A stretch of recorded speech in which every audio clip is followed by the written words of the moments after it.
Introducing first in the blue corner to my left, wearing black with gold. Official weight 126 pounds. His professional record 23 wins with 7 losses, with 15 wins coming by way of knockout. He is the former WBA, NABA Bantamweight champion and the former world title challenger.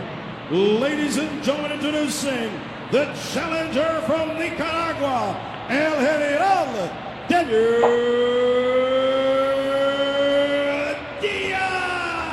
Diaz. And across the ring is his opponent to my right in the red corner, wearing black with red and white. Official weight 126 pounds. His professional record a perfect one.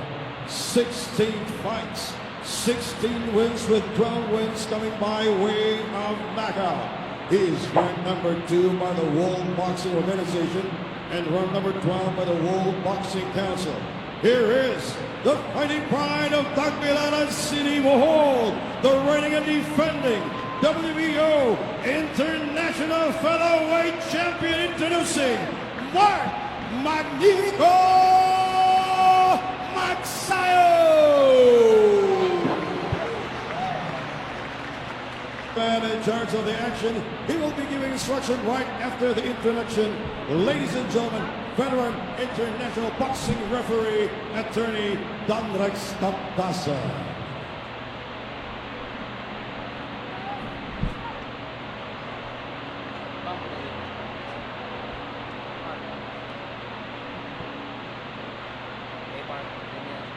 Instructions in the dressing room.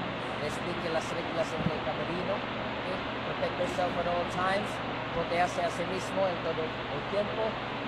Obey my commands at all times. Obedecer mis órdenes todo el tiempo. Toques, guantes, touch gloves. Good luck to both of you. Okay, back na. Ito ang ating main event sa Pinoy Pride 41. Interesting ito si Diaz, no? Started out his boxing career Listos? Ready? with 10 wins, Yes. right? Very tall for a featherweight. Look at that, 5'9", pero was inactive for 2 years, from 2013 to 2015.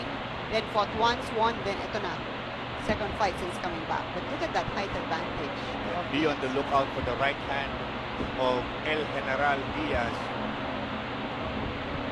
because that is that weapon. He starts slow. Once he warms up, I remember how he defeated Roberto Marroquin of Dallas, a top prospect sa 122-pound division. He knocked down Marroquin and then outgot him the rest of the way. He plans to do the same thing dito kay Mark Magsayo. Magsayo starting out well, ano? Tama-tama muna. Dahan-dahan muna, malaking kalaban. Huwag magpadali, huwag bara-bara dahil yun nga naging flow niya nung una kay Chris Avalos.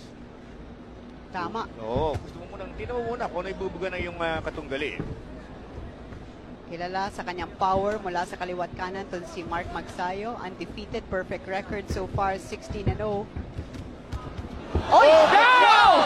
Good shot! Wow. 1, 2, Tres, First cuatro, round. cinco, seis, Display. 7, Wow, 8. power. Avante.